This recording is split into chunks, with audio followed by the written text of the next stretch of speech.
Hello, everybody. Happy Star Trek Tuesday. It is time for the main viewer. This is live. We are all live, and you're in the live chat, and we appreciate you joining us. We've got so much to talk about today. Hemmer. Everybody loves and knows Lieutenant Hemmer. Did you know he's coming back in whoops-a-daisy?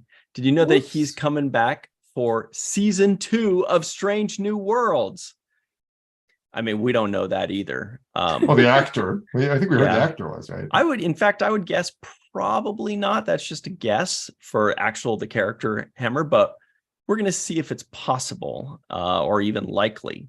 Let's find out. Also, there's all kinds of speculation and news about the upcoming Strange New Worlds season 2.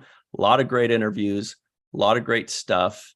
We're going to talk all about it. We have a million top 10 lists for all of you to enjoy. April Fools. Melissa Longo is here for your fun and entertainment. How's it going? We're no fun, the rest of us. Great shirt, by the way. I love this shirt, and I like to wear it on slightly chilly days. There is a little nip in the air, so I'm like, ooh, can wear this shirt. Beautiful. Everybody, you can get that shirt as well as my awesome Bozeman Phoenixes shirt at the link in the description box below. It's a Star Trek and Chill online store. So if you want to get a cool Star Trek baseball shirt like Melissa's wearing or like I'm wearing, in the comments or in the description box below the Star Trek and Chill website, click on that and buy a bunch of them. Dr. Anne Marie Siegel is also here. Hi. What's up, Anne Marie? How are you? Good. And Dr. Noor is here wearing an awesome Chat Pack shirt made by Melissa. Exactly, from Walking Art Made by Melissa, founded make sure you have the word introvertedrepublic.com. Yay. All right. So we got a lot to talk about. Oh, by the way, my name is Ryan T. Husk, and I'm feeling lively today. Hello, Chuck A. Hello, Melissa H. Or we don't know if Melissa H pronounces it Melissa. Right. She might just spell it like. I think she says it pronounced like Melissa. I think she said that. So. Okay, Melissa H. Star Trek 1965 is here. Star Trek 1965. Stick around till the end because Dr. Noor here has a great trivia question that you might know the answer to. Chuck A definitely has a good shot as well. What's up? Bob D, BL, Rose Kirby, Lisa Mackey. Hope you're staying safe with the fires out in Canada. Also, everybody else, we see you. Reginald, hello. Aaron, JR Poole, what's up? Donna, Faith, hello, everybody, and welcome to the show. First and foremost, everybody, it's June. We're getting dangerously close to the next big virtual event by Virtual TrekCon. Let's pull this up right here. It's in less than 6 weeks. It is the Star Trek Las Vegas pre-con con. So everybody that's going to Star Trek Las Vegas this year at the very beginning of August, if you want to talk about the events that are going to be happening, if you want to talk about the panels that are going to be happening, the parties, if you want to show off your cosplay, if you want to tell everybody the wares you're going to be selling, this is the way to do it. This is Sunday, July 16th, 2023. It's about 14 to 17 days before the big Star Trek convention. So especially if you are selling something at the tables, if you got a table at the convention and you want to tell everybody, hey, I'm selling a whole bunch of shirts, come check out my table or check out these earrings. These will be available at my table at Star Trek Las Vegas. Things like that. And everybody watching, if you're going to Star Trek Las Vegas, you are going to love this big Star Trek Las Vegas event. Even if you're not going to the convention, you're going to love this because it'll be like you were there for a day. To mention real quick that the official name for the convention is 57-year mission too, just so folks know. That's right. Nobody calls it that, but Yeah, that's true. I'm just kidding. We all do it. No, we. I mean, you're right. No, we get it though. 57-year mission in Las Vegas. Absolutely right, Dr. Muhammad Noor. This was also created by Matt Boardman. These are Really all nice. these are his original Woo. works right here. Look at that. Wow. That's so cool. Yeah. Pretty amazing. This would be great. People either excited about going to the con or first time going to the con or just wanting to rev up and get ready for the con. This will be a fun thing. Or For all hear of you about small Star Trek business convention. people. Yeah. All right. Especially the people that, small business people that want to promote, or people that are having cool events or panels that they're looking forward to, that may or may not charge. Apparently that's a thing lately. So Yeah. Yeah. So anyway, everybody mark your calendars. Sunday, July 16th. This is a virtual event, so you can do it from the comfort of your own home. And if you can't make it to Vegas this year, you can make it to this, because it's free, it's live, and it's all online, and it's all virtual. Great. So everybody, we've got our friend John Orchiola of Screen Rant popping in. Looks like he's joining right now as well. So say hello to him as he jumps in. He's been making a lot of great articles. What's up, John Orchiola? We're all jealous of your sweater. Hey, Yeah. how are you guys? Sorry, I'm late.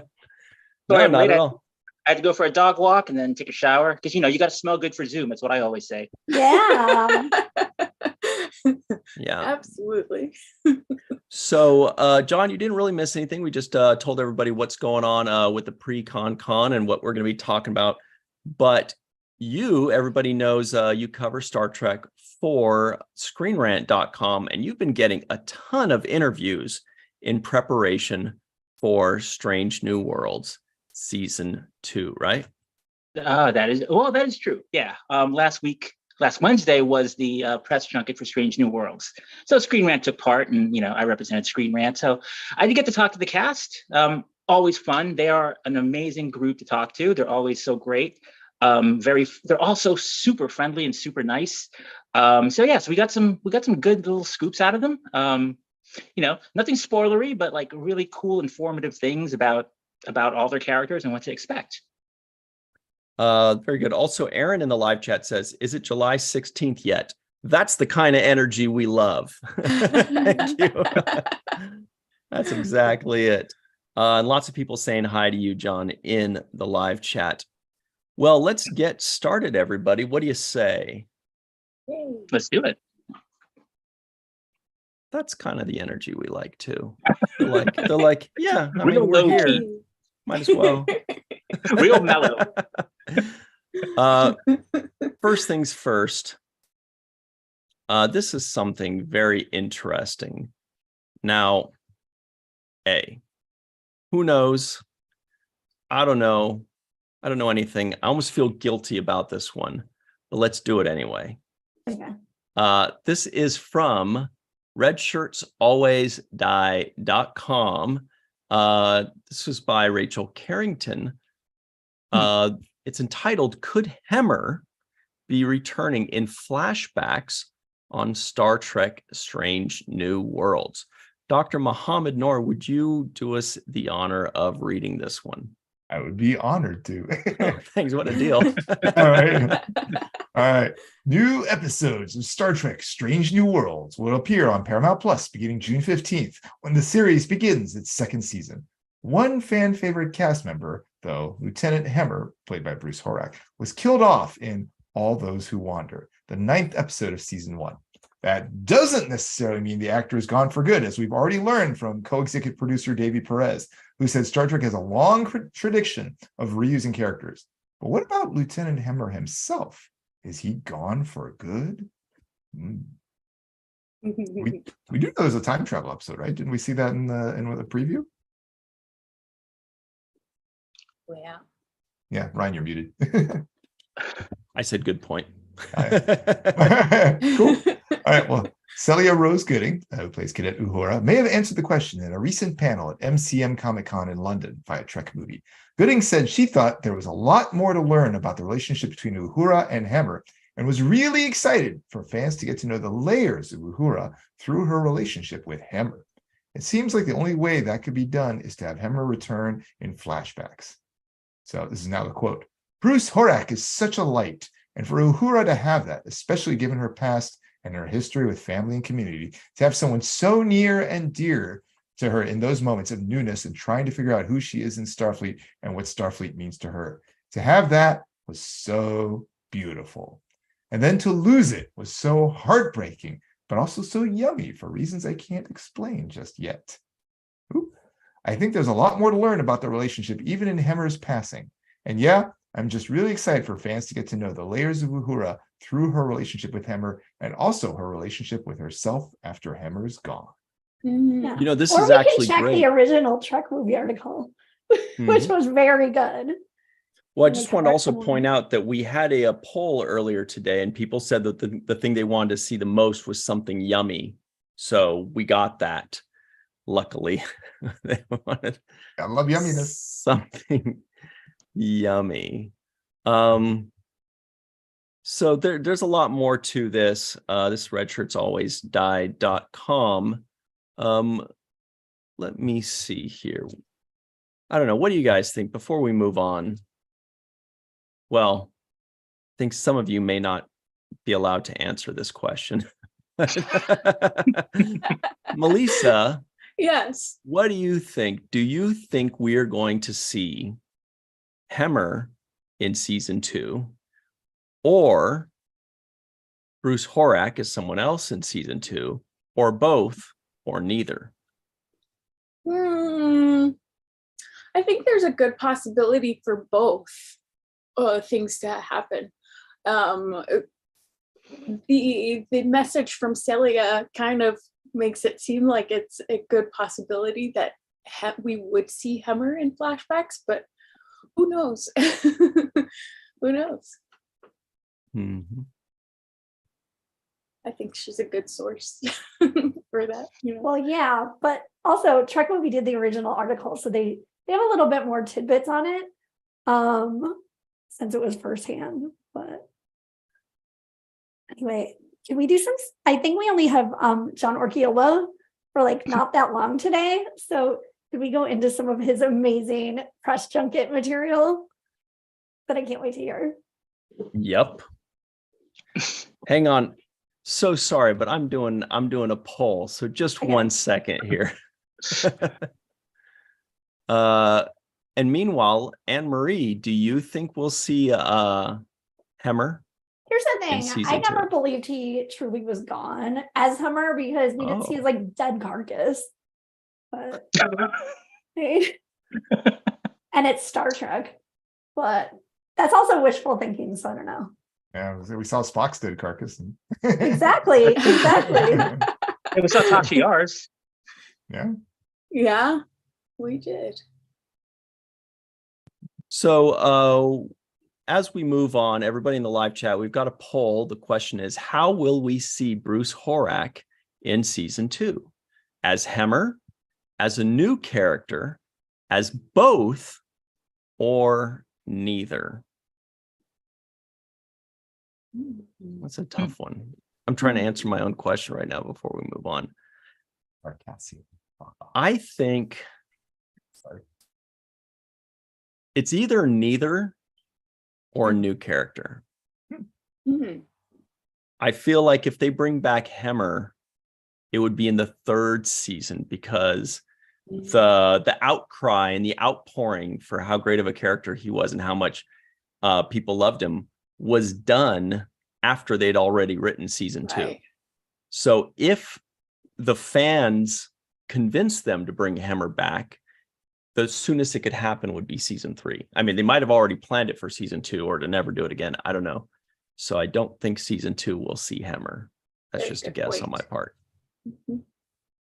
as far as the timing's concerned. Or Uhura meets Hemmer's twin brother Hummer, and they just have a nice Or chat about old Hammer. Hemmer. Amazing. And Hammer, the whole family. From the touch Bay this. Area. Yeah. Gosh. The whole family. I don't know. There's something about her wording that also kind of sounded like maybe there'd be a flashback, and that's how we Right. see him. That's what it felt like. Oh. Yeah. I honestly don't know. Maybe the he'll answer come to to her that. in a dream, or I Tasha will- Yar style, like statue. I will Yeah. suggest that, as Celia said, there is definitely unfinished business between them, and it'll be addressed. Ooh. Wow. Interesting. Interesting. Unfinished business means in this context. But that could mean means anything. so many things. Yeah. Right. I mean, that could be flashback. It could be a dream sequence. It could be holodeck. Wait, Mhm. no, I it know, can't it's be pretty holodeck. holodeck. Please say it's Right. not Mirror Universe. Oh, Oh, no, Mirror you're Universe. right. It absolutely could be Mirror Universe, but not holodeck. Too early. Hmm. Hmm. So no holodeck episodes in Strange New Worlds. That's kind of a bummer. Though, I mean, the weirdness we is like should if they can do- encounter the folks from lower decks, right? I mean, Right. the lower decks people have holodecks, so That's true. Mhm. That's true. maybe they could be brought a holodeck. I don't know. Oh my God, that would destroy canon in so many Yeah. ways. All right, so we'll move on here. The poll, everybody's dying to know, how did the poll turn out? Well, 8% of you said neither. In other words, 92% of you think Bruce Horak will be a part of season 2. 20% said a new character, 20% said just Hemmer, and 50% said both. We will see Hemmer and a new character, both played by Bruce Horak, all in the 10 episodes of season 2. You guys are greedy. How much do you think they only have 10 episodes I to know, work that's what I was with? just thinking. Yeah, Maybe- but didn't they use David Tomlinson a lot in many of the seasons episodes of Discovery, each yeah. season of Discovery? So why not? If they like Bruce Work that much of working with him, why not use him? As Well, I much as heard they possible? didn't like working with him, so that's why. No, nobody heard that. He's Nobody freaking heard. amazing. We love Maybe him. maybe, The maybe nicest both guy will be the ever. same episode too. Maybe there'll be an episode with like That alternate would Bruce be and Bruce. funny. Kind of like the Yeah. Sooms. Or that Yeah. episode with like the two Jeffrey Combs characters and Deep Oh, yeah. Space Nine in the same one. Yeah. Mhm. So good. I was thinking like the Data, Lore, and Dr. Soong, where Brent Spiner was 3 characters in one episode. Cute. Right. Or what about Jonathan Frakes as Right. Will and Thomas? Yeah. Right. Yeah. Or Isa Briones, who played like 17 different versions of Yeah. Dodge and Sochi. That's a good point. That's a good point. Yeah, They made her that's a work. good one. Yeah. Or what about Worf when he was just like 30 different versions of himself in parallels? That was a good one too. That Different. makes me dizzy. Or what about Majel Roddenberry Oh, playing the voice of the computer and the Loxana Yeah, Troy? Great point. Truth. Sometimes she was 2 different roles in one episode. Mhm. Everybody in the live chat, Lots as of we precedent. move on, give us other examples of this when one actor or actress played 2 or more characters in one episode. Oh my God, Faith Howell's theory is like blowing my mind right now. What if they yesterday's Enterprise and save Hemmer instead of sending him back to save the day? oh my gosh. Oh. Mm. Mm-hmm. Mm-hmm. And no holodeck episodes, by the way, like, because otherwise you could say Chaotica, Kate Mulgrew played Chaotica or what, or maybe you Right. can't say that. I don't know. Or there was Fistful of Datas, right? Where Data. Or weren't people surmising like Trelane could be involved? Like it Ooh. could be a Trelane thing. Mm. Bob D suggests that Hemmer comes back as his own child. That sounds familiar.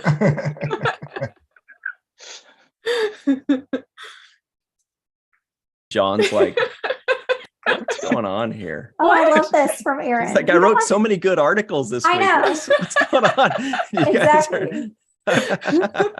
But this is what I'm nerds happy do. speculating about Hammer possibilities. There's there's all kinds of crazy things that could happen with Hammer. Mhm. Handful of Hammer, as this Faith Howell wrote. That would be fun. All right. So let's move on to this is from a website called screenrant.com, written by someone named John Orchiola. It is entitled Star Trek Strange New Worlds Season 2 News, Cast, and Everything We Know. Whoa, that already sounds like we're about to get so much good stuff here. This is the First to of all, cover everything. we know that cast is hot based on that picture. Okay. I have to put a caveat. It's not everything I know, but it's everything I'm allowed to say. Well, it's everything that is known by the public, everything that has been made public, right? Yes, Right. yeah. It's a little amalgamation of everything, a little catch-all. So you have all the information you need to get started before June 15th. Woohoo. Well, maybe we could skip ahead to the article where you say everything that you know. Did you rewrite that one already? I'm just gonna say, like, my favorite part of the article is your episode titles and speculation for what they may be. Because I mean, those titles are great. Okay. If you want to skip down to there, I don't Well, see that a couple of them are one. no-brainers. it's such a fun like I think it's the same article. exercise. Yeah, it's the same article. Oh, okay. Well, then, yeah. Let's read a little bit of this first, if that's okay with y'all. Dr. Muhammad Noor.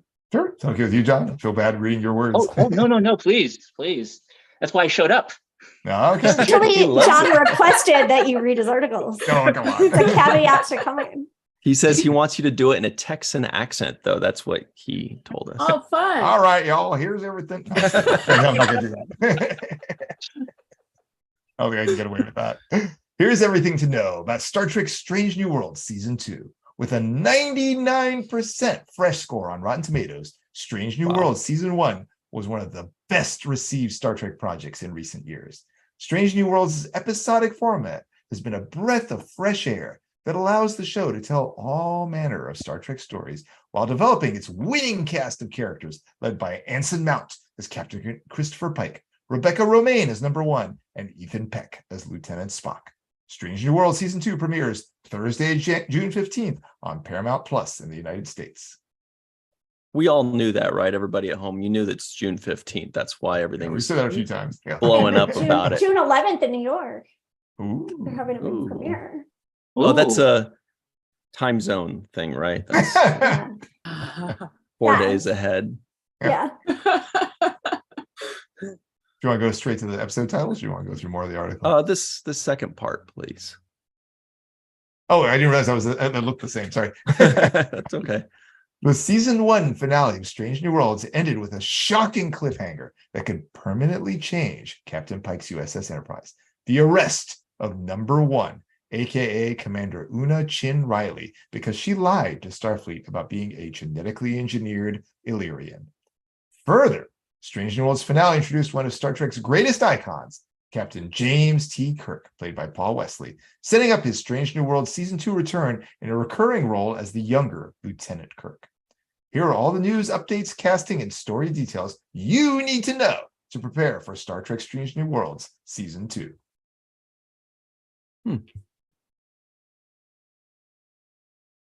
So it's got the actual teaser trailer. Everybody might have seen it. If you haven't, Really go good. check it out a little later. It was released April 19th. Then we've got another thing, a whole bunch of videos. It's a great article.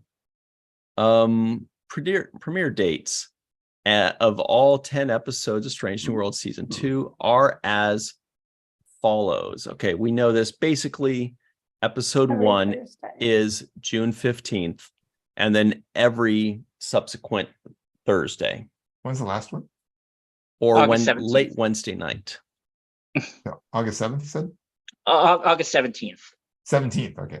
Yeah. Thank you. So it's interesting also, episode 7, the crossover, is July 27th. So that premieres after San Diego Comic-Con, which is going to be interesting because I believe I'm going. I believe Star Trek will be there. So if I do interviews and stuff, I can't talk about the crossover.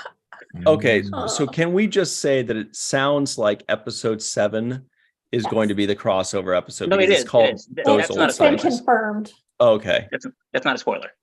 okay, because that's got to be, those old scientists, of course. That's Hey, great. nothing wrong with old scientists. Hey, Hey, yeah.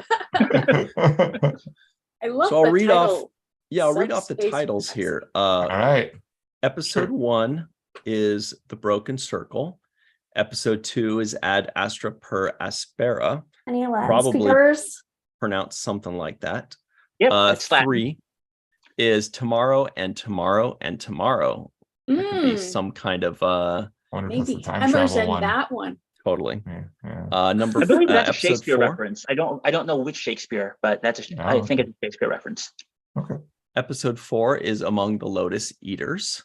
Hmm. Episode 5 is Charades. That Ooh. reminds me of Audrey Hepburn and Cary Grant. Which one? Charades? Mhm. It's a great one. I love that, love that movie. movie. It's one I of my love that movie. favorites. Love it. Anyway, I also love Lost in Translation. Me too. Yeah, another movie. Oh, that movie I know. Yeah. yeah. Yeah. I love Charade too. Wait, really fast. It looks like Ad Astra per Aspera means a rough road leads to the stars. Yeah, or to the stars with difficulty is how it's Okay. it's defined here. Interesting. And Very for some reason, interesting. Kennedy Space Center is the one who translated it. Right? So I'm like, ooh, I'll have to read more about that later. Why it's a space thing. Episode 7, obviously, again, is Those Old Scientists. And you're right, that's going to be just a few days after Comic-Con.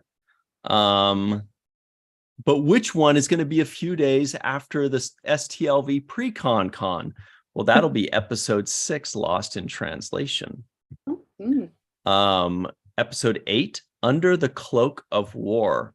I like that one Really? very much because Cloak also makes you think possibly a war with Totally. Romulans or Klingons. Totally. Mm-hmm. Yeah. Episode 9, Subspace Rhapsody. Very I love fun. when they put music titles in the episodes, like Stardust Yeah. City Rag. Yeah. So fun.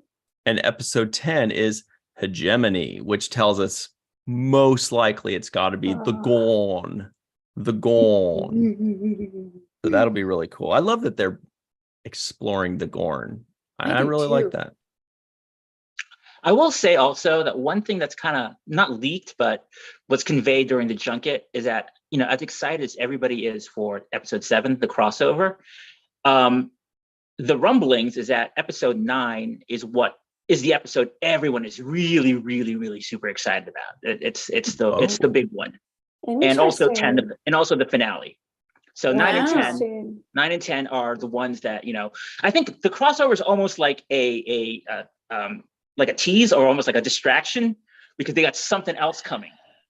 Interesting. I think that's kind of why they announced the crossovers because hey, let's focus everything on this thing. We got Jack Quaid, we got Connie Newsom. It's something everybody can focus on. Meanwhile, we've got something else in the pipeline that no one's going to see coming. Wow. Like the baseball episode in Deep Space Nine. In the middle of the war. Yeah. Like war, Yeah. baseball, war.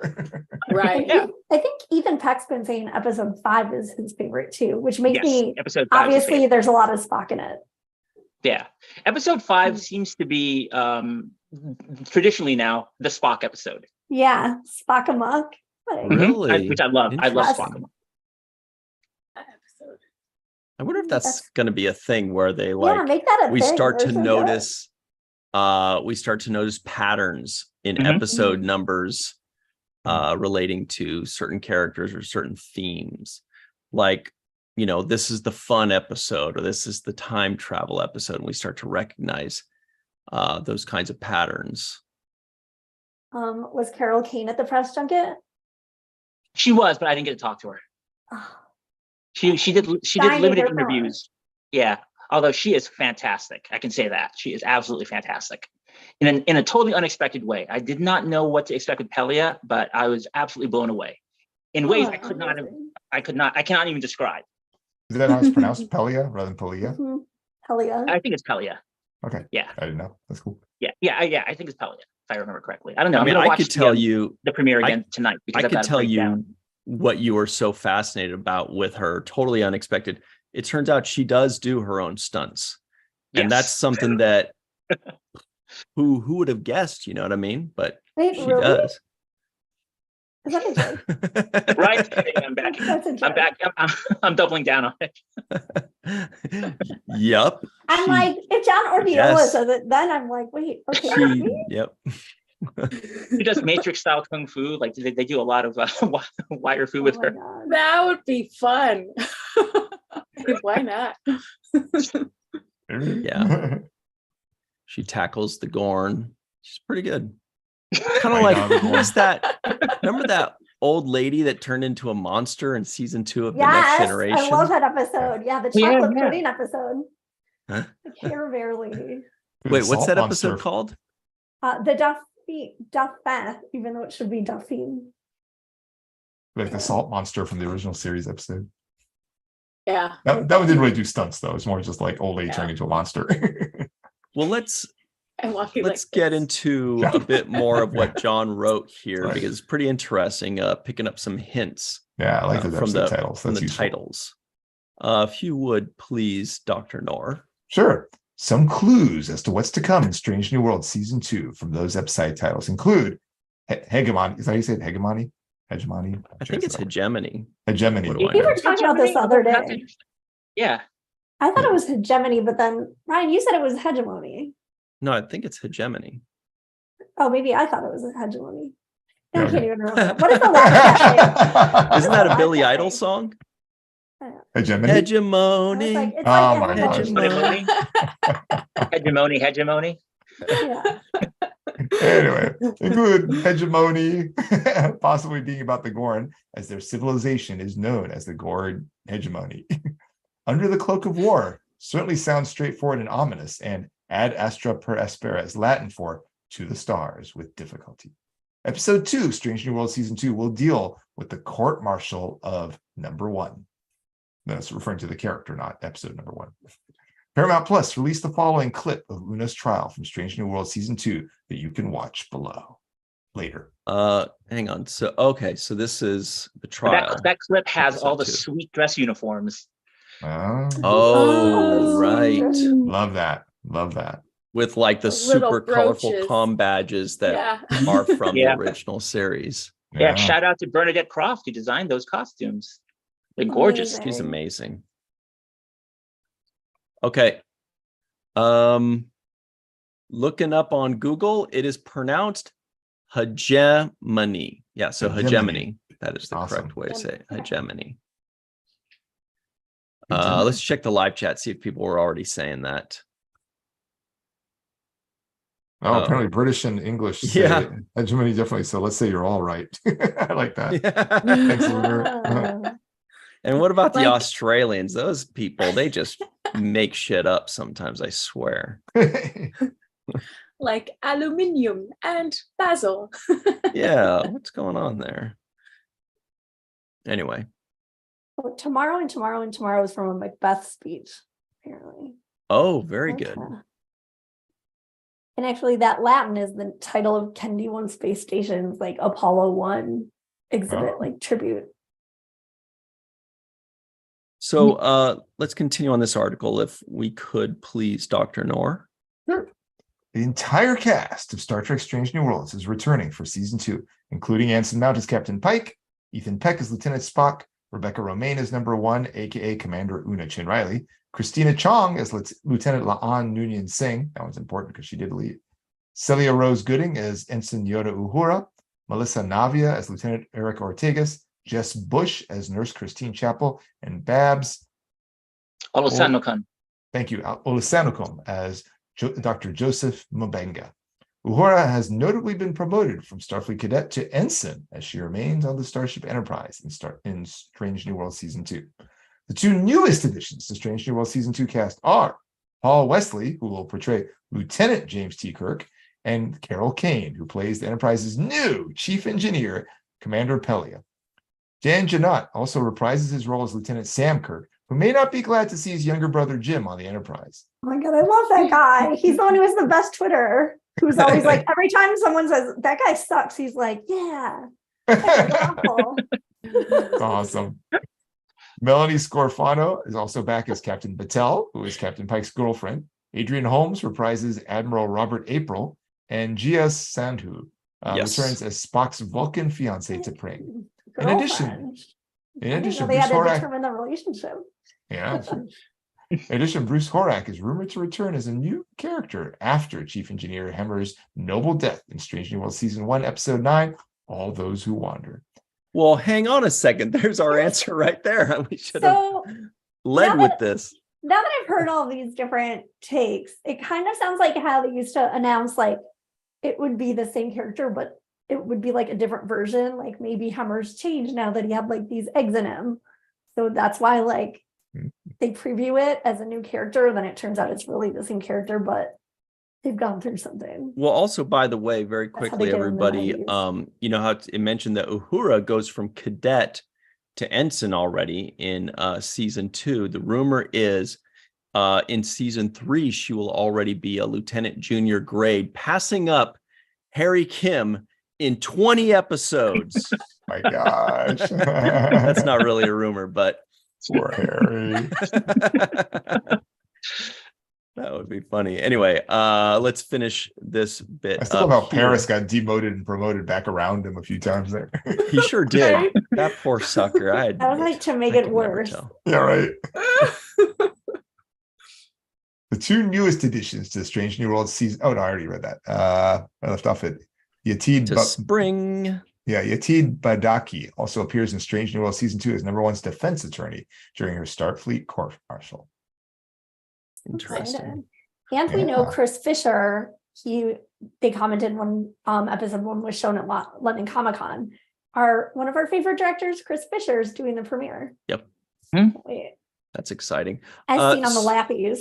So John O, where did we hear this rumor originally about Hemmer coming back? Because I thought that was being passed around it was a couple passed around months ago, after, but I don't know if it was an actual rumor or if it was just fans wishing it into existence. No, it came about as early as last year after Hemmer's death. I mean, I seem to recall. I don't remember exactly, but I think it came out. It came out there.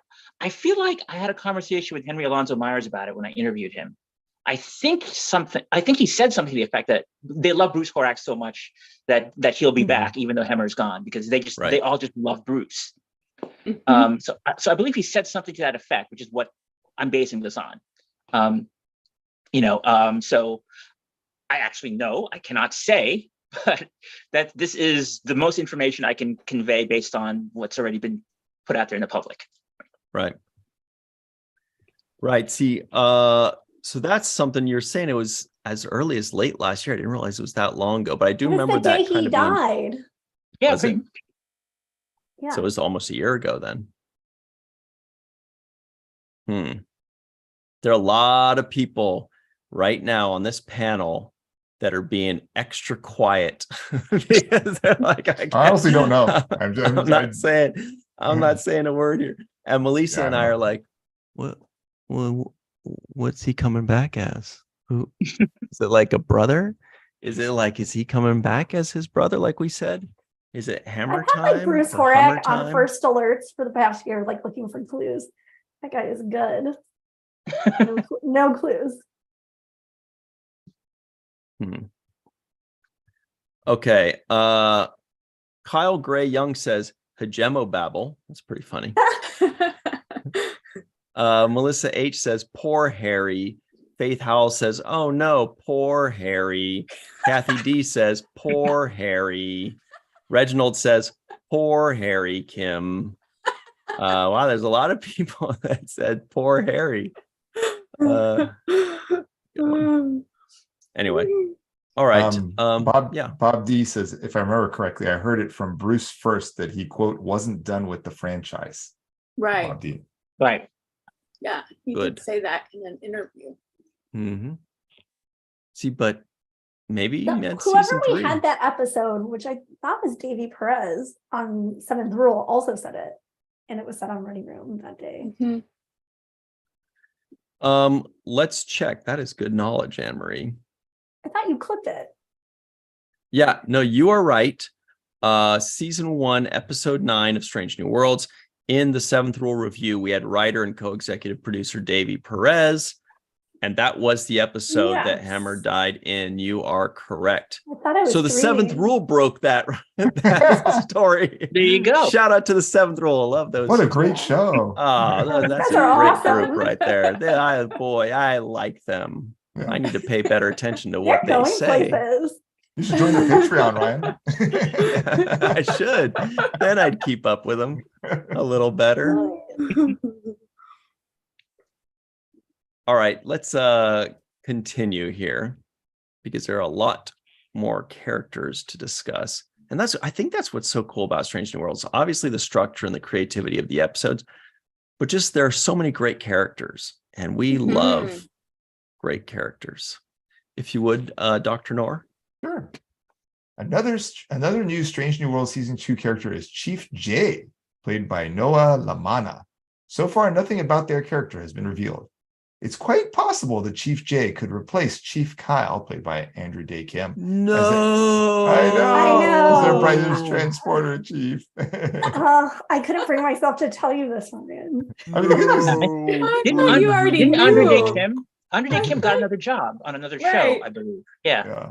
Yeah. The good news is really? the good news is the Yeah. character eventually comes back to the Enterprise. We know that. So Oh, that's true. maybe not that actor, but the character does. Yeah. You just got stationed somewhere else for now. There you go. Yeah. Exactly. He's on sabbatical. But he comes back as a blonde British man, which is Yep. which is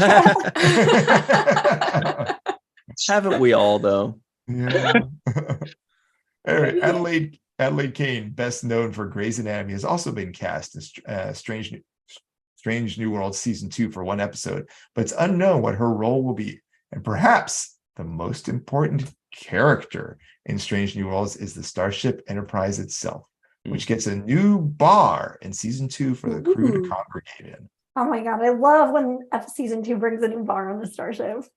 So cute. Good things ensue.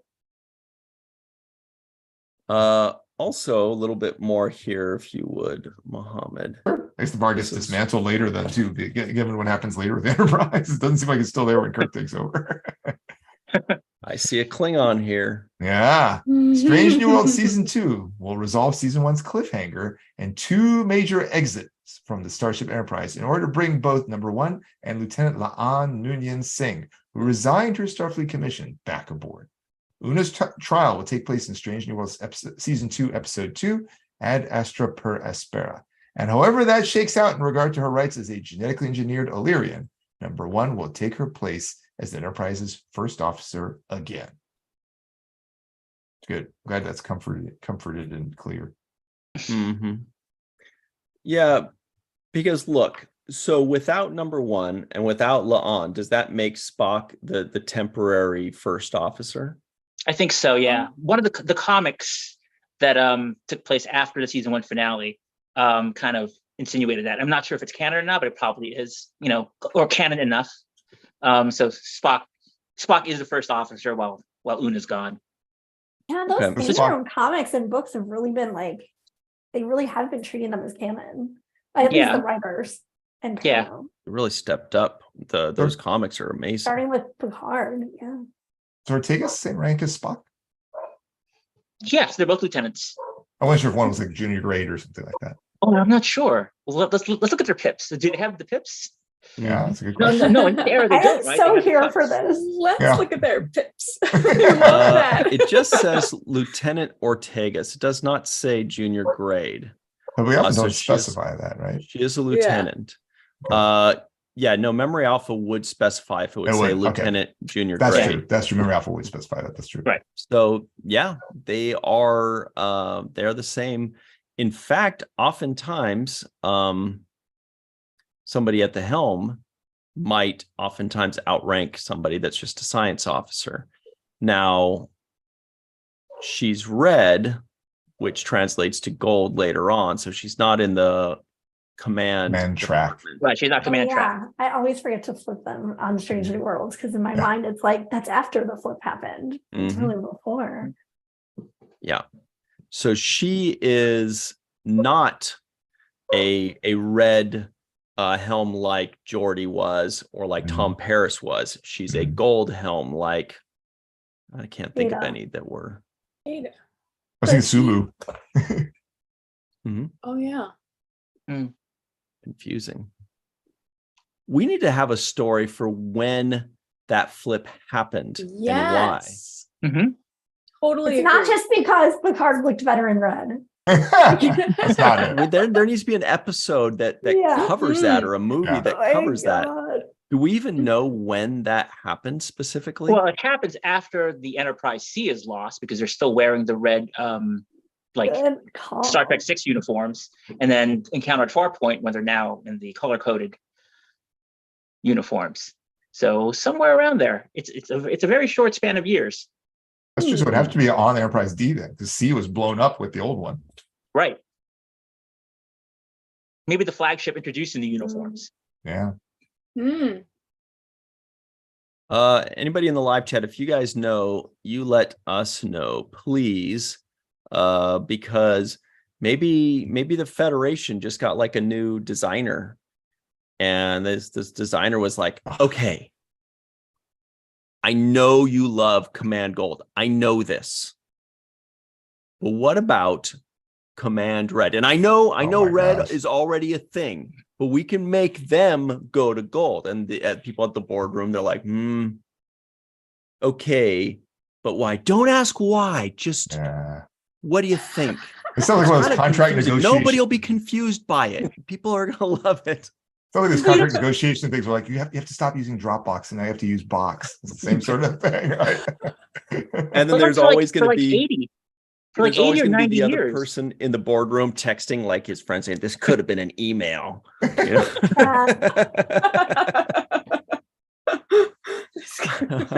Email.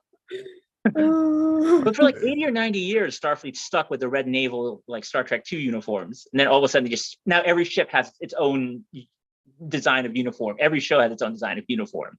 So they just went nuts. After like 100 years of just wearing the same type of uniform, they just went crazy.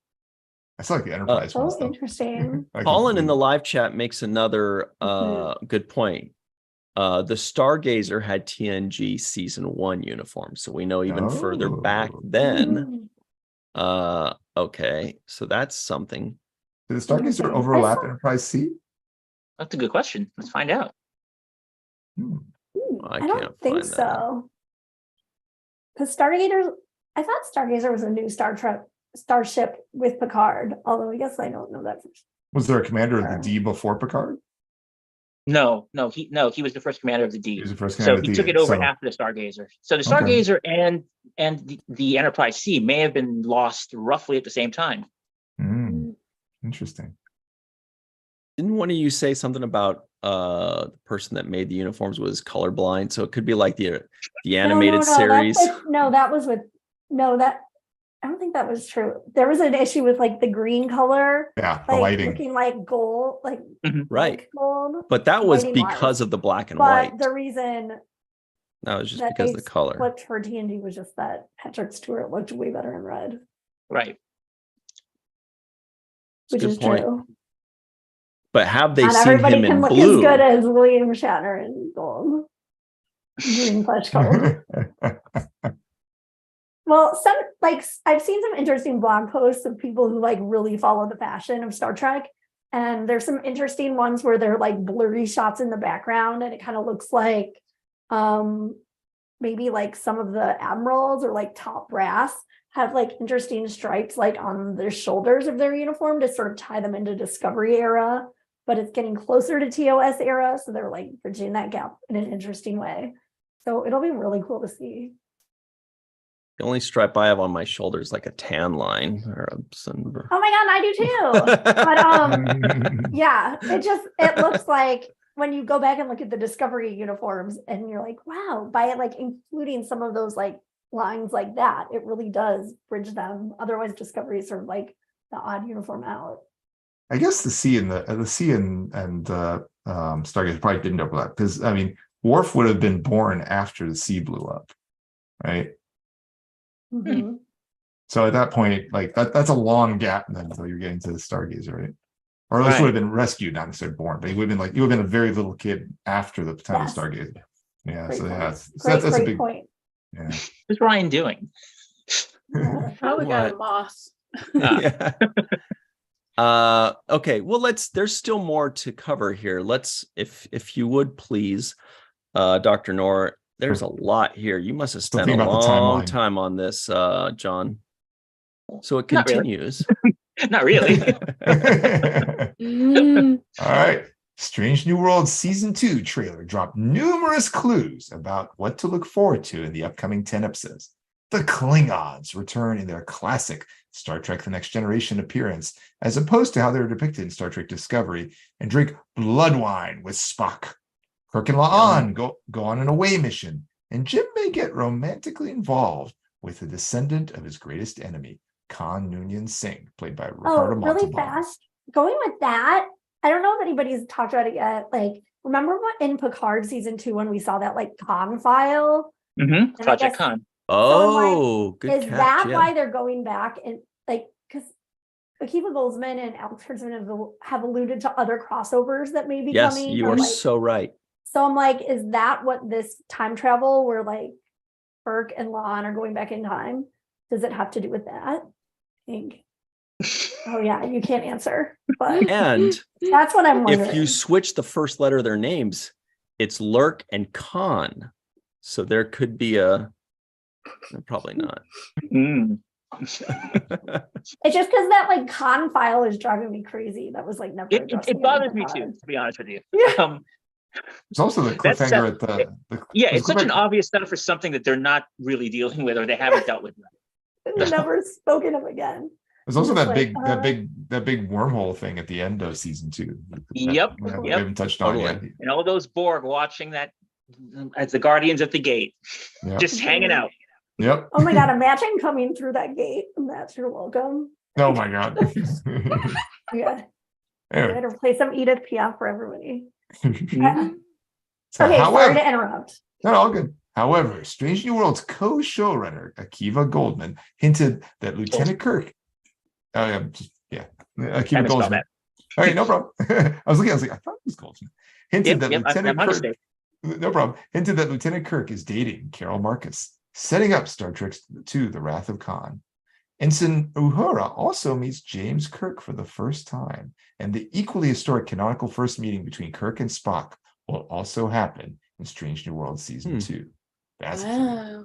Speaking of Spock, the Vulcan shares a passionate kiss with Nurse Christine Chappell, played by Jess Bush, in Strange New World Season 2, which could lead to the end of his engagement to T'Pring.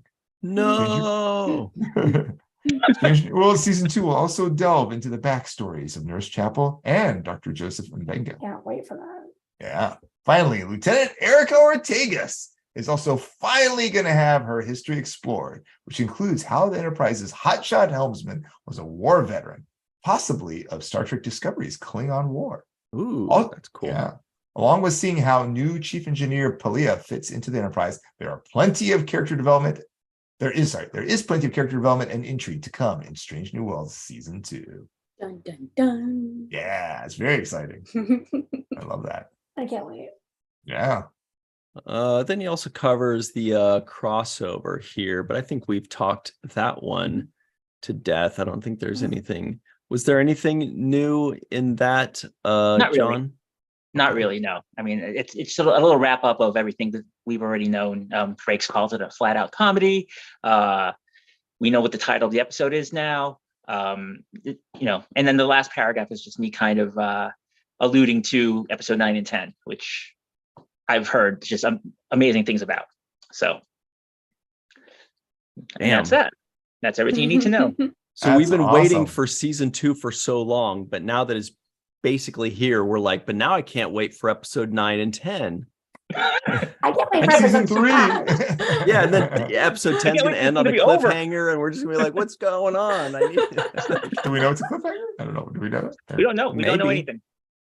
I can say I have not seen it. Speaking of which, John, we know you got to run and jump off, but we appreciate you jumping in with our fun show. We always love having you. We've got a few more articles of yours to read, so we will do that. But Cool. we'll Well, be let me seeing just you say, soon. Okay. There's one that I did with Ethan Peck and Paul Wesley. That's the one where they praised each other's Yes. performance as Kirk and Spock, which was, I think, the most fun I had at the junket. Just because, my question was basically like, This one right Ethan, here. tell me something that you liked about how Paul played Kirk, and Paul, tell me something you liked about how Ethan played Spock. And immediately Paul goes, nothing. Give us a compliment sandwich. Yeah. Yes, totally. It was Oh, absolutely that's hilarious, just how fast he was. Nothing. And then I wish I could show you the video of it. And then Ethan just like praises him to the heavens about how great he is. And then Paul's like, geez, man, Ethan, I'll Venmo you. Like, how much? Ethan's such a sweetheart. So cute. Yeah. I just Like, love it because like after all those years, Kirk and Spock won Best Friendship on the Lappies, on our first ever Lappies, and I'm like, I love that this is just going to continue that. Yeah. And I saw a little bit of it at Comic-Con last year, but yeah, it's so cool that they actually have this rapport. Like they have a rapport that really kind of echoes and mimics Kirk and Spock in real life. So it's just really cool to see in person. That's a great point. What was the name of Kirk's ship in episode 10? The Farragut. Farragut, that's what it was, yeah. Awesome. Everybody knows that Miss Fawcett's middle name was Gut, actually. Farragut. Wow. That's why the ship. Anyway, John, thanks so Didn't much they for joining also, us. John, you did such a great job with this press junket. Like Yeah. you're the first person getting these articles out. I'm like, man, is John an android? Like it's just amazing. It feels like it. Oh, well, good job. Like amazing. I'm sorry, work. but that is called cognitive dissonance. You can't say it feels like I'm an android because androids don't feel. Oh, That's not true. We know of a few androids now who feel. Oh, Damn, you're yeah. right. Or was he programmed to Strike say that from the record. that's for Anyway, that's for they're the just 40 time. amazing. So thank you for all the insight. Oh yeah, no problem. I mean, I would love to share more, but yeah, I'm much more excited for you guys to really see these episodes. Season 2 is phenomenal. It's absolutely phenomenal. And I'm not just saying that to blow, it really is. Like I was so impressed by how much they took what was great about season 1. And they say we took a lot of big swings. They do take a lot of big swings, but these episodes are just tremendous. I think that's great. Awesome. Yeah. I think it's great that the friendship between Kirk and Spock, we get to see it kind of forming, and that the two actors kind of have a little bit of that sparring in them already. That's great. Love it. Yeah. Paul Wesley is a snarky guy. He's actually very funny. So he's got a little Kirk in him. Ew. Amazing. Yeah. Lucky. Lucky. I knew that was coming. As soon as I said it. Yeah, Gosh. we can beat that joke to death. I bet you we could, but we shan't. Anyway, John, I know you got to run, but thanks for all this, and we'll be seeing you soon. Okay. Yeah, thank you guys. Always a pleasure. Love my family. Good to see you, man. See you Take soon. care, guys. Bye-bye. Thanks. Bye-bye. All Emery, right. do you like Paul Wesley Kirk as much as Shatner Kirk? Oh, come on. She doesn't like course anybody as much as Shatner Kirk. Oh, sure. Except for Rachel Roddenberry. Not Not at all. Kirk versus Shatner. It's Shatter. Oh, okay. Is it close? Like neck and neck? Not at all. Okay. Not when Dr. Mbenga's around. Oh my God, he's amazing. He is amazing. It's fair. Everybody in the live chat, let us know. What about Chris Pine as Kirk? Everybody let us know about your favorite Kirks. Chris I do Pine? like his Kirk, but Are you a pine nut? it's really boiling the Shatner. Am I a pine nut? That's what his That's what they're fan group called. is called. Yeah, pine nuts. Interesting. So Anne Marie, so it sounds like you're more of a fan of Shatner than you are a fan of Kirk. Yeah, probably. Well, Shatner doing Kirk. Yeah. How about TJ Hooker? Just kidding. I never watched it. Boston Legal. Well, that's why I'm saying probably it's Shatner. They're doing Kirk. Yeah. No, fair. Okay, so let's move on. There's a website called trekmovie.com you may have heard of. They are our friends too. It's fair to say that on this one. Yeah, Yes. they've got a great comprehensive. This is breaking. Just came out like an hour before we went live. Yeah, I didn't notice this one. Wow. It's called Interview Anson Mount and Rebecca Romaine on character metamorphosis in Strange New World season 2. What the heck? That's interesting. Yeah, this is brand new. Mohammed, would you like to read this one for us? I would be please? honored to. Trek Movie joined a virtual group press interview with two of the leads from Star Trek Strange New Worlds in advance of the impending debut of season 2. Anson Mount, who plays Captain Christopher Pike, and Rebecca Romaine, who plays First Officer Una Chin Riley, aka quote number 1, talks about what's new for the show and their characters, as well as the big Lower Decks crossover episode. So I'll say interviewer, then I'll say response, I guess, for the things down below. And just some of the questions focused on what's different for their individual characters, especially dealing with the fallout from the season 1 finale when Pike met his alternate future self and Una was arrested for hiding her genetic engineering past. I think I'm supposed to say genetic engineering past, not generic. So, interviewer. Anson, Pike had a specific arc tied to his future visions, ending with meeting his alternate future self. Does this change his perspective and your performance in season 2? Anson Mount replies, that was the question we had to deal with in episode 101.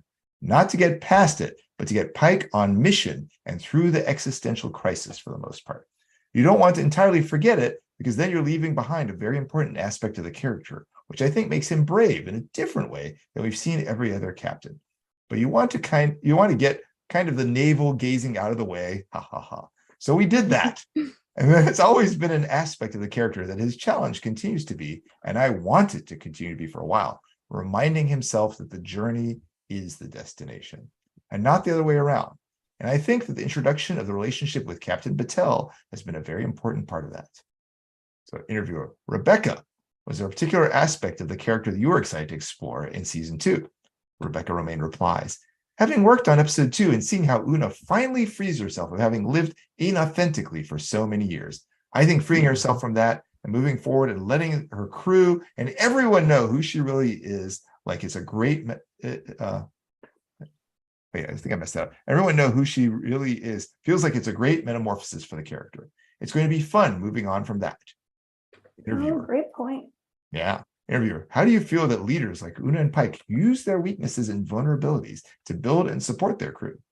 Anson Mount replies, first, we were just talking earlier about how our sense of our relationship, the corners you kind of write in yourself as an actor, and we've been friends since the academy. And I believe that Una has become that friend and confidant for Pike that actually is able to show him those things that I'm always self-critical about, that are swirling around in my head that I think are my weaknesses. When you turn those around, you can actually see those actually can be seen as strengths as well. But you can't dwell on it. You got to be active. And that's why she's so important for being a captain.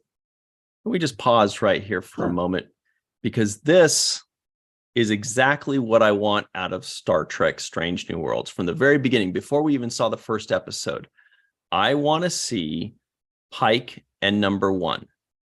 That's what I want to see. We've already seen Kirk and Spock. We've seen Picard and Riker. We've seen Sisko and Kira and Chakotay saying yes, ma'am to Janeway. We've seen all of that. Wait. You have to say Archer and T'Pol because we always forget. Yes, of course, Archer and T'Pol. But there's so many others as well. But just kidding. The point is that I want to see Pike and number 1. I don't want that to get lost in the shuffle. I don't want them to focus too much on this character or that storyline. I really want to see the first officer and captain relationship in this show.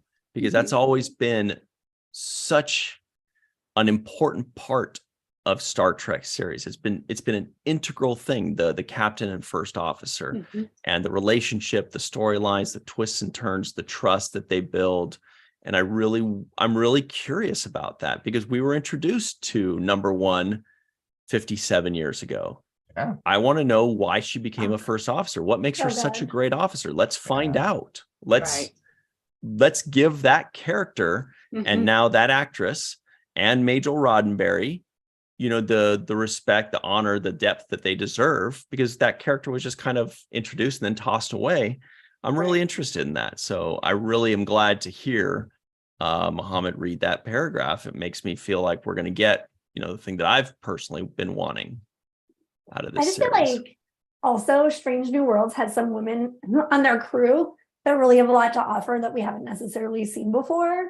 Like really competent, great at their jobs, like human women or Illyrian. And just like, they're not afraid to be like, they don't make themselves more like quote unquote masculine, or like make themselves the way they think they need to. Like, it feels like they're themselves also, and they know their own mind. And I just can't wait to see that, especially number one. She's so great. It really is what you just said, So Henry, too. Like it does well in the Bechdel test, because you often see conversations among the women characters too, completely unrelated to men too.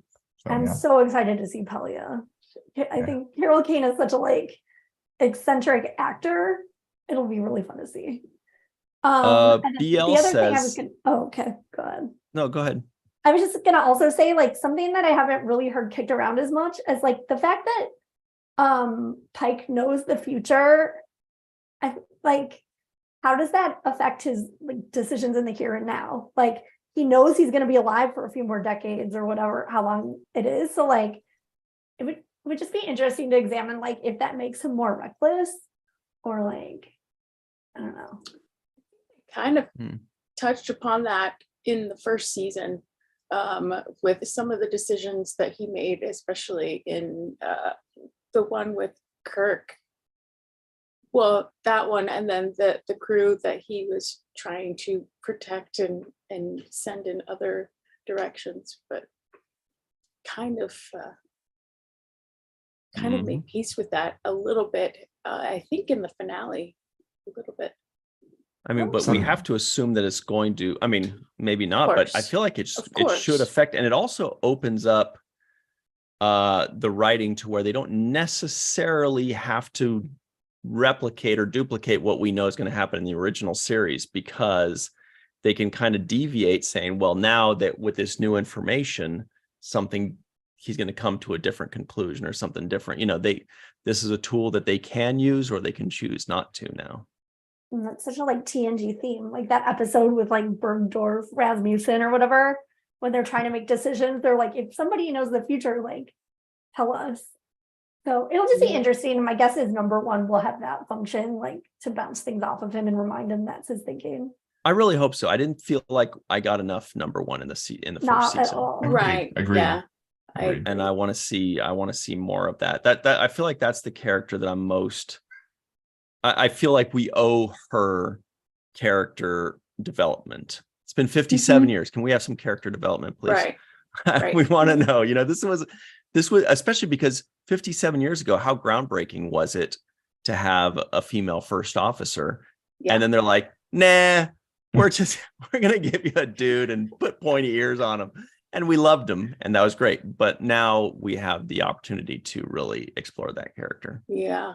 And it makes sense, because it was the sign of the times, but we're no longer in the 1960s where, we've evolved and we should evolve. So, and so should her character. So BL in the live chat says, also just to point out, it was Anne-Marie, I'm going to read BL's comment, whether you like it or not. You keep the woman or you keep Spock. You can't have both. So like, right. They did choose Spock, but yeah. Okay. So BL in the live chat says, I would like to see Muhammad read in front of a fireplace in winter. Oh. That sounds very romantic. I love also, back to number one and her relationship with Pike. J.R. Poole says, I agree with Ryan. Let's see this pair as a team. Reginald says, just like in the Orville. That's a very good point. You know, it's like Exactly. Ed Mercer and Kelly. It's a very similar kind of relationship there, I think. Colin says, I think they're going to keep the Pike Spock dynamic, the primary platonic interaction for Pike.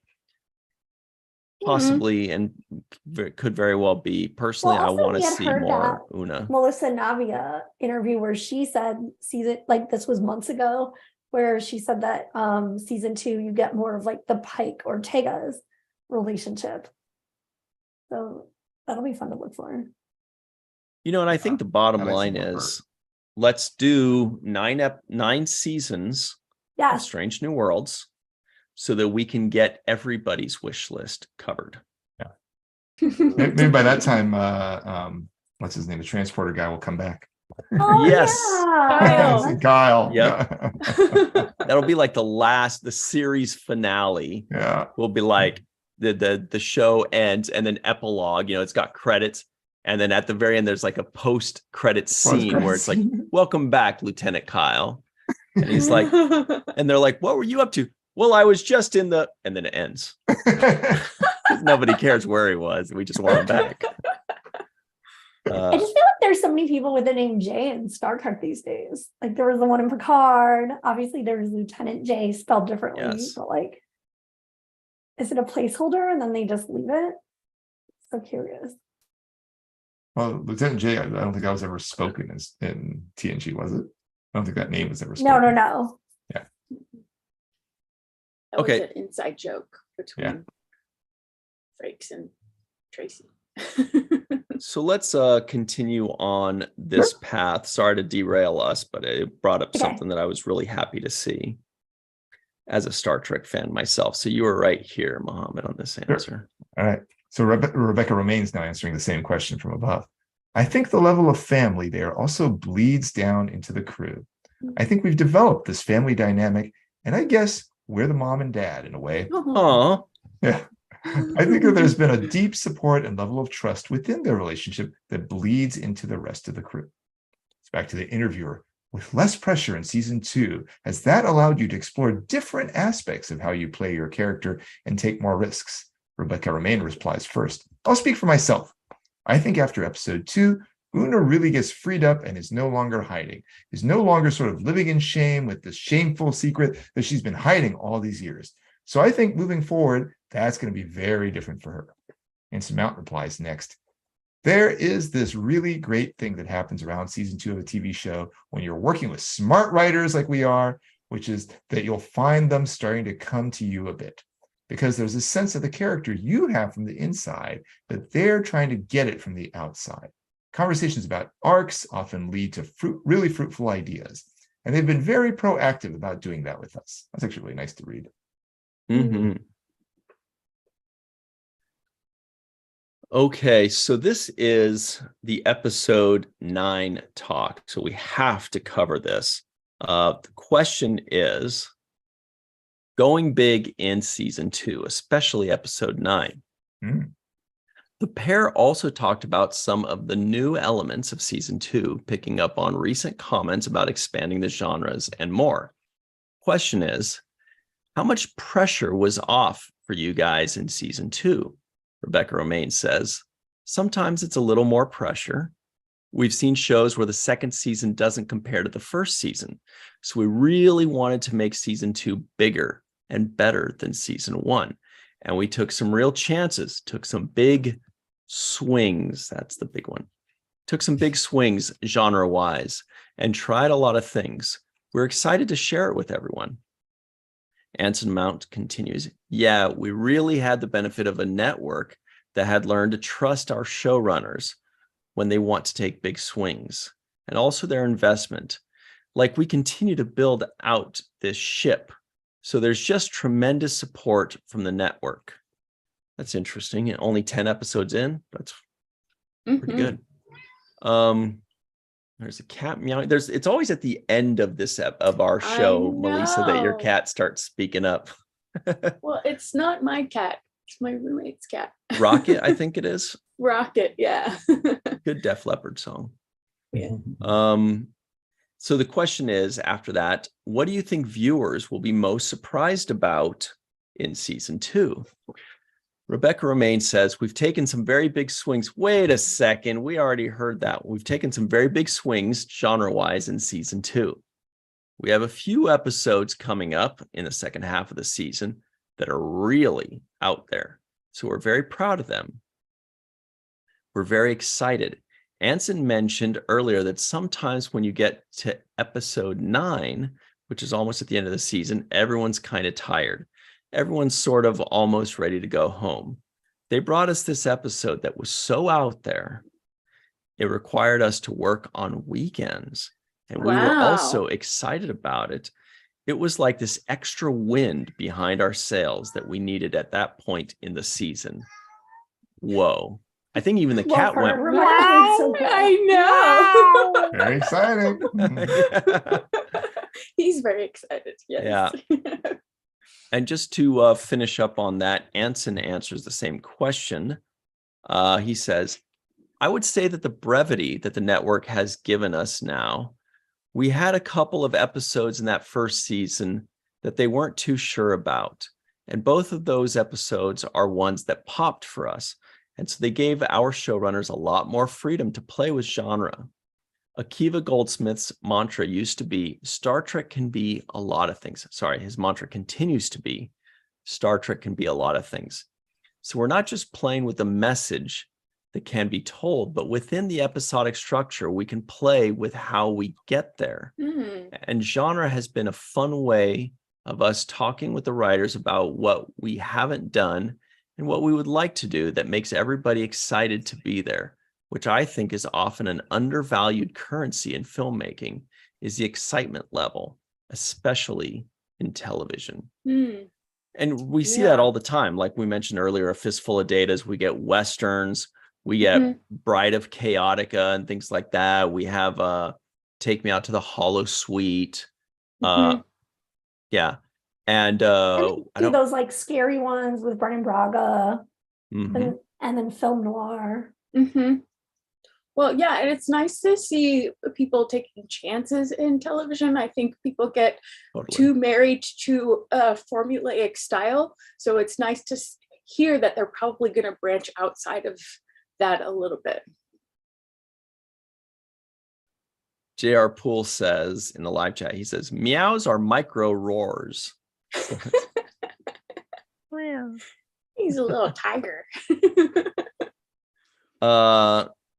But that's really interesting. So what they're saying is episode 9 really excited them. They were tired. They were maybe starting to get ready to go home. And they're excited about working overtime on this one. Strange New Worlds has epic writers. Yeah. I can't get enough of them. They definitely do. They definitely took a big swing for season 1 with that Ren Fair episode. Yeah. Totally. Which was amazing. Yeah. Well, I thought the Spock Amok episode too. Yeah. Love Spock Amok. Yeah. I mean, that was a very Freaky Friday episode. And a lot of times I'm like, Star Trek going silly, going campy. I'm not sure I'm excited about that. Even though I know people are saying, do you even Star Trek, bro? That's or like love Freaky that Friday kind of for stuff. the millionth time on a show. Right. But it was great. Fresh. It Yeah. was really wow. So good. Yeah. I loved it. I was very impressed. I like how we say it's so rewatchable. Freaky Friday and not Turnabout Intruder. That was also a body switch. Awesome. Well, is it time, Mohammed, for some trivia? It is indeed time for some trivia. I'm gonna put 3 words in the live chat. The 3 words I'm putting in the live chat. Well, hang on. Before you do it, though. Oh, I just did it. Okay. Okay. Well, then I just want to tell everybody that there's still more to this this interview. So check it out, trekmovie.com.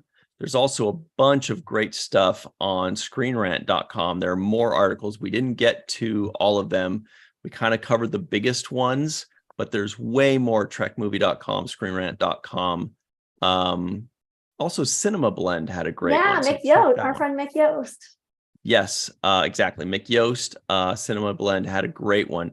Check that out. That's cinemablend.com. Maybe we'll cover it on Friday, but there's so much to look forward to, so much good stuff. So we covered as much as we could. Anyway, Muhammad, please continue. So sorry to interrupt. No problem at all. I was half expecting to see, like, I wonder if somebody's already solved it without even my saying what the question is. Hasn't happened yet. So the 3 words I put in the live chat were daydream, eternal tea. Daydream, eternal tea. 3 words, right? So they are an anagram for a next generation episode. What is that episode? Daydream, eternal tea.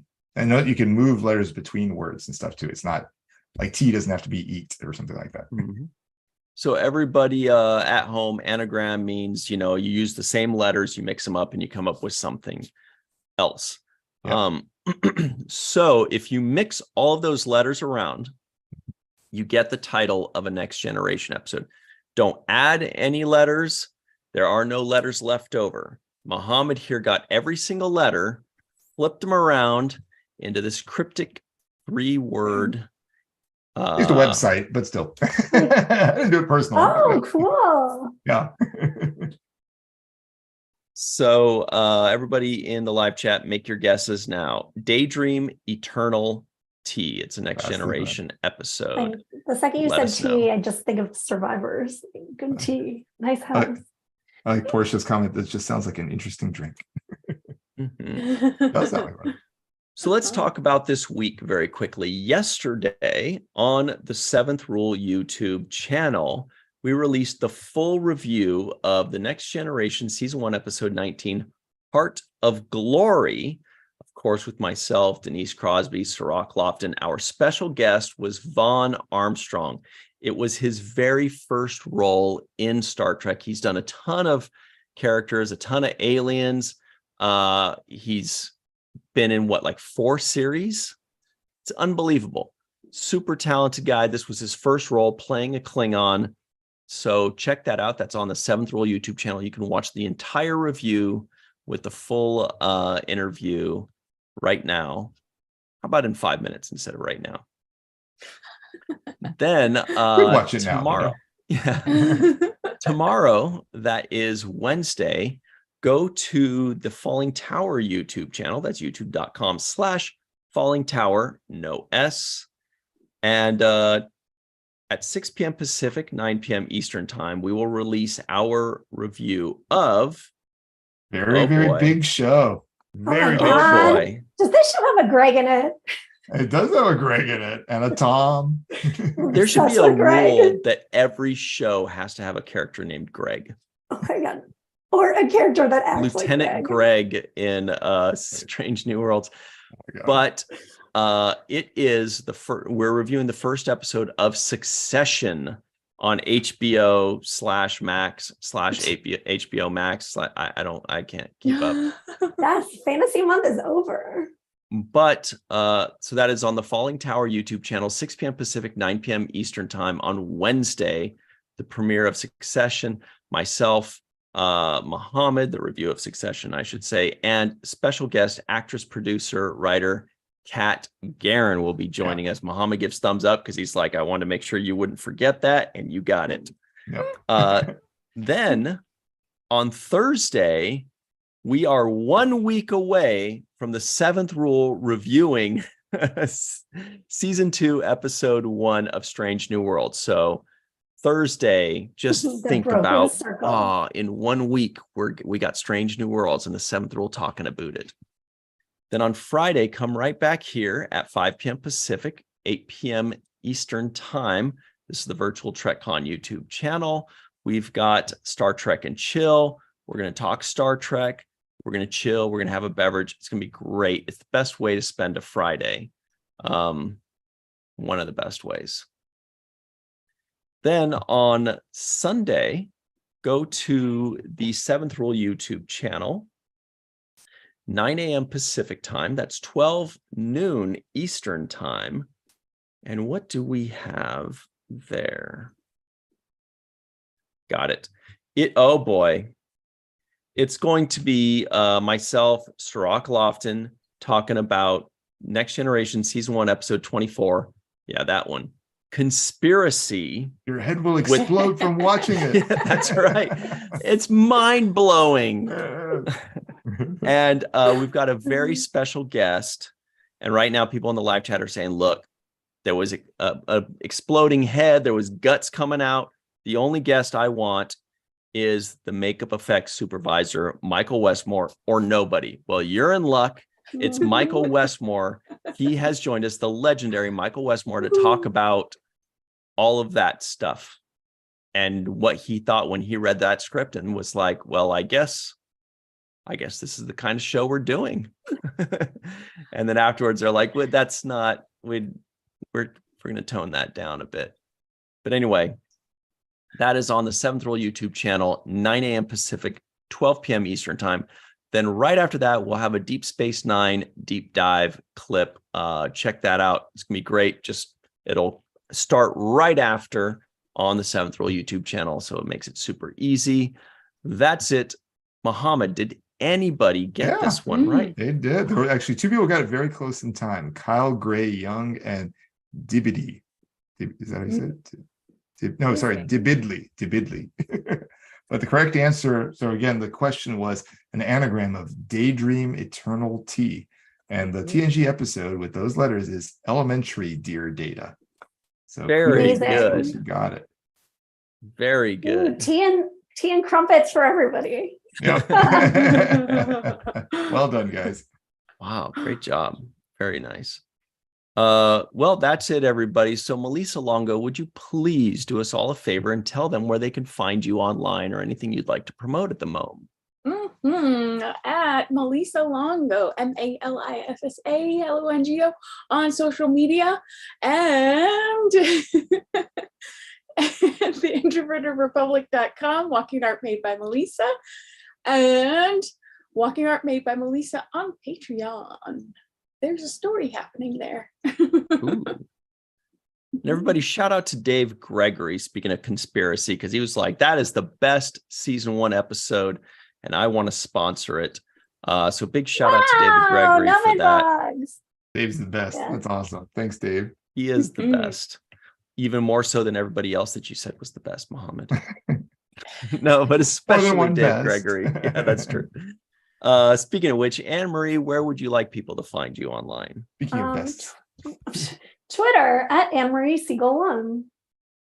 Mm-hmm. And Robert Kaiser in the live chat says, you found the answer, my dear Watson. All right. What about you, Muhammad? On Twitter, Instagram, Facebook, various socials at Mafnor, M like Michael, A, F like Frank, N like November, OOR, or on YouTube as Biotrekkie, BIOTREKKIE. Bam. Oh, and we should also say John Orchiola at Back of the Head. It's at Back of the Head. That's at Back of the Head on Twitter. Easy to remember, think, kind of. And myself, everybody, you can find me on Twitter at Ryan TG Husk. That's at Front of the Head. No, it's at Ryan TG Husk. Change your thing. Or just Virtual TrekCon, Falling Tower, or the 7th Rule on your favorite social media, especially on YouTube. That's it, everybody. Thanks for the fun. Thanks for playing with us. This may have been my favorite trivia question you've given us, Muhammad. That's super fun. That is really fun. Yeah. It's a good one. Oh, and there's also one other thing. Anybody in the New York area, Anthony Rapp's show is closing soon. And on Thursday, every showing, he has like a special guest come on stage with him. And Thursday is Wilson Cruz. And so the show is deemed it Star Trek night. And they still have at least 10 tickets left, my friend was telling me. Wow. For $40. And what day is this? On Thursday this week. After tomorrow. So if you're anywhere near New York, check out Anthony Rapp's Without You. It's going to be amazing. Beautiful. Great note. All right, everybody. That's about it. Until next time. Hi, Bob. Just kidding. Hi, I'm not watching that show. Oh my God. I just wanted everybody to. Hi, Bob. Hey, you watched the first. You watched the first of it. That's right. All right, that's it. So everybody, when you want to talk about Strange New Worlds, you know what to do. Put it on the main viewer.